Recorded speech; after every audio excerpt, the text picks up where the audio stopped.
Hey there YouTube, this is Christy Lambie-Poo, reporting to you on week 22 of the ketogenic diet and week 9 of the jetcruise.com leptin reset protocol. And I'll go ahead and give you the numbers here. Let's see. Fasting blood sugar was 87 this morning, but it's actually been as low as 78. Mostly it's staying in the 80s for the morning, and then the evening blood sugars have been really good. Usually, 5 to 10 points lower than the fasting morning blood glucose. Ketones were 2.2 this morning. I only do those once a week because the test strips are so expensive. The weight was 225.2. That's down 2.6 pounds this week. Hurrah. And so that gives me a total of 36.2 for the 22 weeks of keto, and an average of 1.65.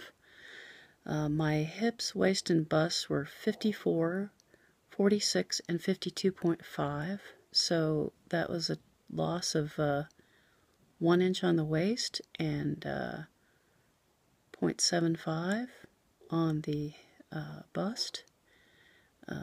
Total weight release for 9 weeks of leptin reset comes to 12.6 pounds, and that brings the average back up to 1.4 pounds.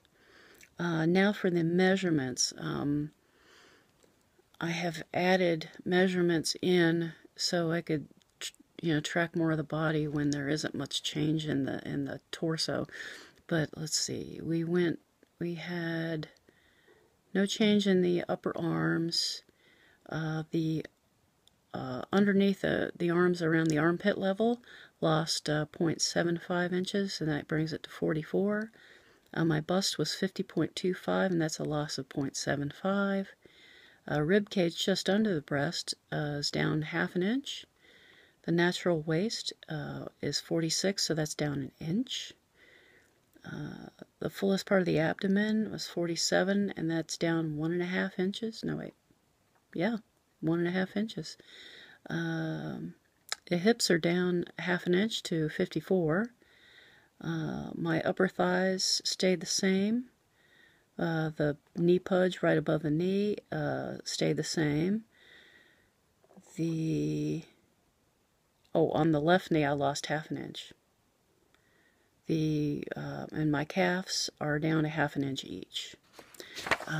So this week I did drop out all the carbs except for mushrooms. The first couple days I didn't have any mushrooms, and the first day, Wednesday, was fairly low on calories.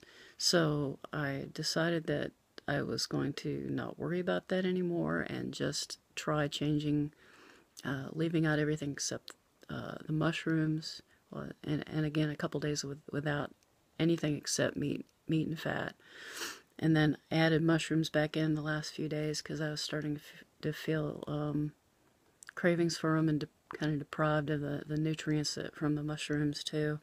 So it's basically been, and I also decided not to drop I had dropped my protein down for a couple days there and decided to put that back up because I really didn't want to change too many variables, and I wanted to make sure I was still getting enough protein because I was feeling kind of quite hungry after that first day with lower protein. So I'm not ready to lower that yet. That's what my body's telling me.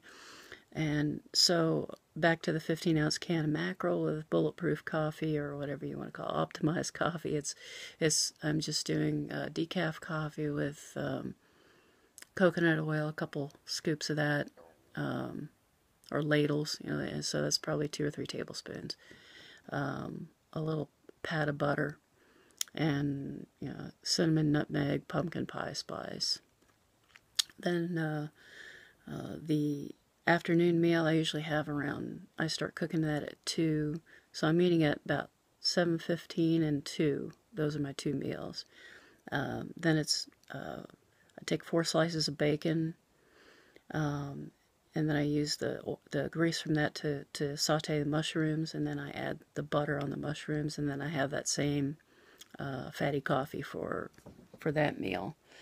I've CT I think every day, but I might have missed one, or one of the days it was probably around close to 57, 58 degrees, because I didn't have ice. But other than that, CT's been an hour, except one day the wind got too bitter, and it was 45 minutes that I did it. All the rest have been an hour, and I've kept the water temperature anywhere between 50 to 54 degrees. It's been staying right in that sweet spot. And my skin temperature, where my skin is exposed, has gotten as low as 51, and underneath the compression garments, anywhere from 57, 58 down to 54. I've been hitting the seaweed water to try to up my iodine. I don't know for sure whether that's improved, but I don't seem to be having to get up at 3 in the morning to go to the bathroom. I made it till I woke up at 5 only because I heard Carl's radio, and so that's a major victory, that it seems that the sleep has improved and I'm not having to get up. And I've been also, the combination is, from what I understand, is important to get enough, get the iodine saturation in the tissues back up, because, then the cellular water is better, and magnesium is hydrophilic and needs, cellular water to do its thing. So I've been titrating my magnesium malate up to the bowel tolerance, and I've also in the evening, I think also has helped with sleep itself. I do my 3 grams of vitamin C in the morning. I do another dose of 3 grams in the evening, and along with that, I have the brand, I forget, I think it's kind of like a Sleepy Time, but it's a nighty night, and it has a valerian root, passion flower, several other of I think it's got skullcap in it, I'm not sure. But it's called Nighty Night, and I've been using that for the past several nights too, so the initial sleep is better and more vivid dreams. So the quality of sleep is improving, and so I think all of that has contributed.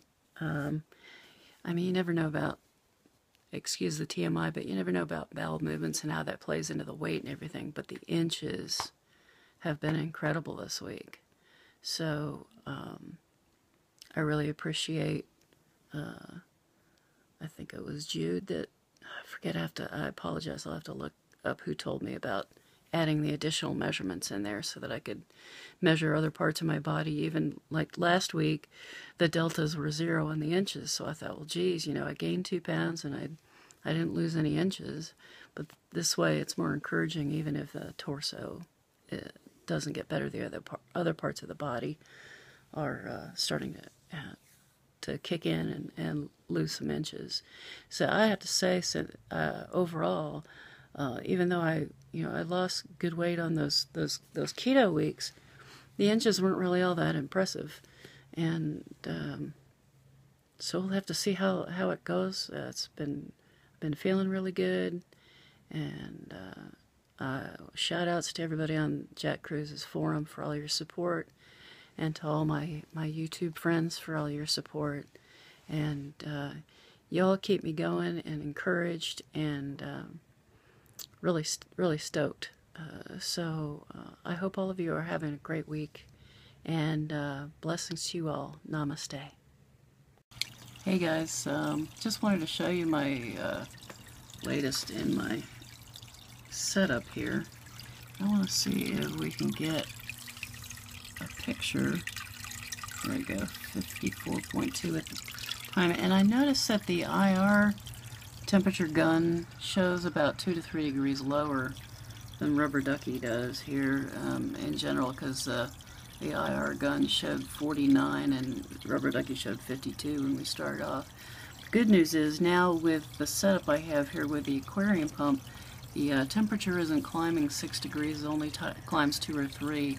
So what I've got in here. I don't know if you can see, I've got an aquarium pump with a pre-filter on it, and that hose goes into the cooler where the I added a bucket of ice and a gallon frozen water jug, and temperature's 40 in there when I check, so that seems to be doing a good job of keeping that temperature from climbing anyway.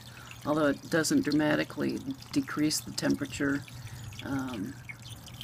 it helps. So, and again, you can see I've got my infrared light and I've got my iPad and iPhone sitting on top of the cooler where I can keep myself occupied. But that's the latest update on the spa here. So, okay.